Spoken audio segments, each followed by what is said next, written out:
नमस्कार। मैं नीलकमल स्वागत करती हूँ आप सबों का अपने चैनल के हिंदी मंच में। दिवाली का इंतज़ार करते करते दिवाली आखिर आ ही गई और अब जब ये दिवाली आई है तो अपना बचपन याद आता है। कितने हर्षोल्लास के साथ, कितने उमंग के साथ हम दिवाली मनाया करते थे। तो चलिए आपको एक वाकया सुनाती हूँ।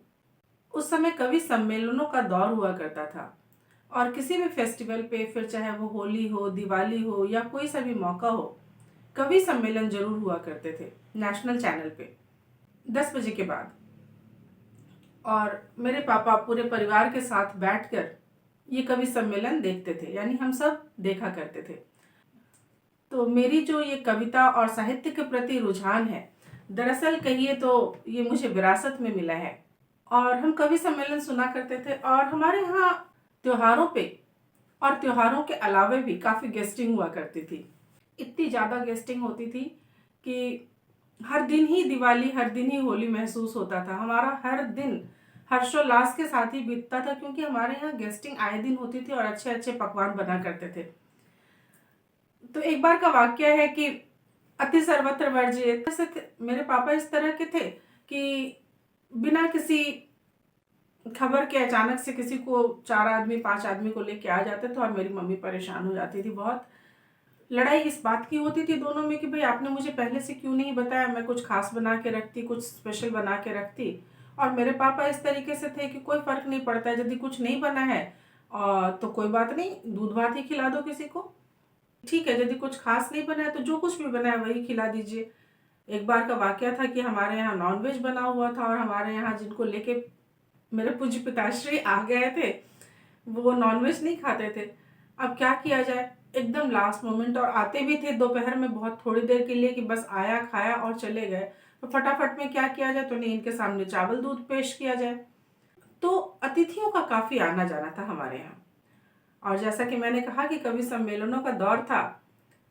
दूसरी बात यह है कि हमारे परिवार में भी मेरे पापा अपने गांव के ही उस समय के एकमात्र पढ़े लिखे व्यक्ति थे और उनका काफ़ी रुतबा था।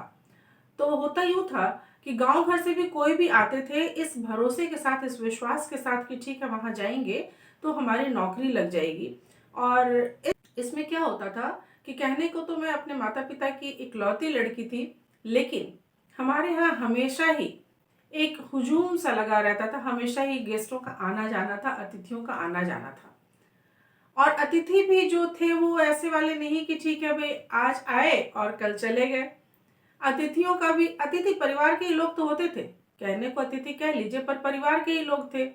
इस भरोसे वो आते थे और उसके बाद जब आते थे तो जब तक नौकरी नहीं लगती थी तब तक बने रहते थे हम लोगों के साथ पारिवारिक सदस्य की तरह।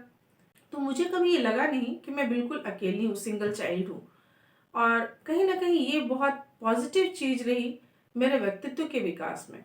दूसरी बात ये थी कि भाई मैंने बोला कि फेस्टिवल का समय होता था और कवि सम्मेलन हुआ करते थे। अब खुल के तो अपनी बात कही नहीं जाती, अति सर्वत्र वर्जित। तो आज जो मैं आपको सुनाने जा रही हूँ ओम प्रकाश आदित्य जी की एक रचना है, वही मैं आपके सामने पेश करने जा रही हूँ। पूज्यपात अतिथि जी खाना आप खा चुके हैं, अब मेरे बच्चों पे रहम कुछ खाइए। पूज्यपात अतिथि जी खाना आप खा चुके हैं, अब मेरे बच्चों पे रहम कुछ खाइए। आपके आने की तिथि तो न हमें याद रही, कृपा कर जाने की तिथि ही बतलाइए। अतिथि सेवा का पुण्य बहुत कमा चुका हूँ, मारा जाऊंगा और ना ज़्यादा कमवाइए। होली मेरे घर की, दशहरा मेरे घर किया, दिवाली तो कहीं और जाके मनाइए। पर अब तो हम इस महानगरी में अतिथियों के लिए तरसते हैं, मेहमानों के लिए तरसते हैं, क्योंकि सभी बिजी हैं, सभी व्यस्त हैं अपने अपने में। मोबाइल और इंटरनेट ने लोगों के बीच की दूरियों को इतना बढ़ा दिया है जिसे पाटना बहुत मुश्किल है।